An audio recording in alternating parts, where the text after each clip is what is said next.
Today is a very windy day, the 30th of April. 50-mile-an-hour wind gusts happening today. So, not good for boats.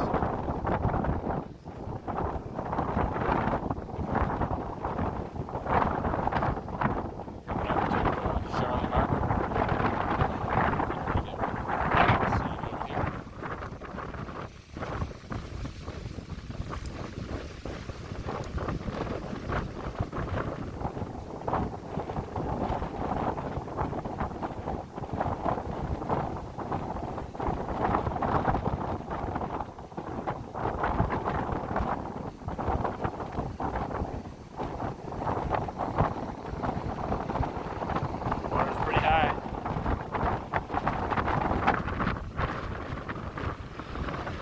There's a sandbar out there, that's why the whitecaps are hitting.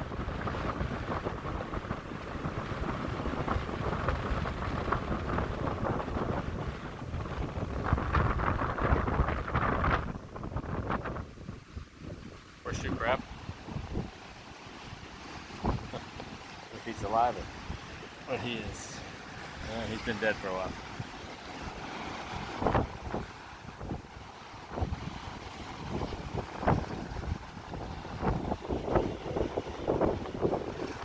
Pretty wild out there. I would not want to be in a boat.